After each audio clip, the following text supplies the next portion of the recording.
Today, I want to let you know about an exciting change in the direction of this podcast. Well, at least I think it's exciting.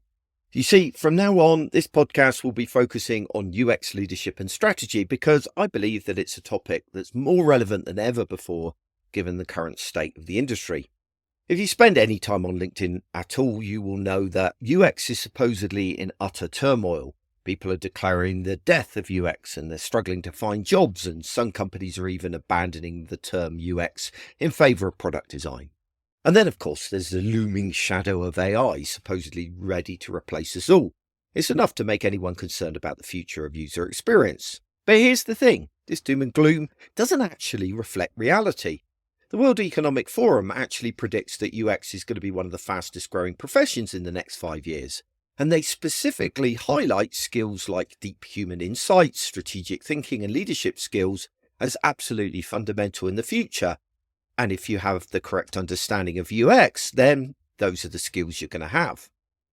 You see, that disconnect comes from a fundamental misunderstanding about what UX really is. Many see UX as just basically UI design with a bit of testing and research thrown in, but that only scratches the surface. And it's this misunderstanding which is creating our problems.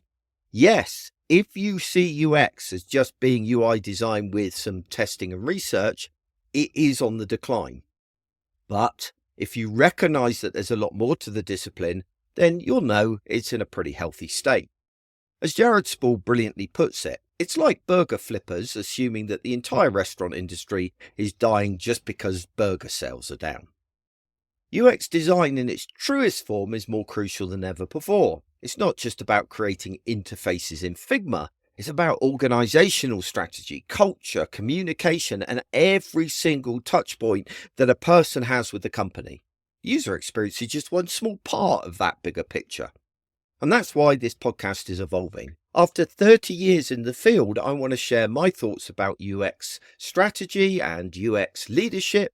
And I want to help you understand what true UX looks like and how you can impact the entire user experience, not just the interface that you're working on that particular day. You don't need to do anything to keep receiving these audio episodes. However, I would strongly encourage you to also subscribe to my newsletter at boagworld.com/subscribe, because you'll get additional resources, you'll get deeper insights and a chance to join a community that's helping to develop these ideas that I'm sharing out into a book. So whether you're a UX designer looking to move into UX leadership or simply somebody who cares about creating great user experiences, then the future of this podcast is for you. Together, we can ensure that UX gets the respect it deserves and hopefully even shape the future of our industry.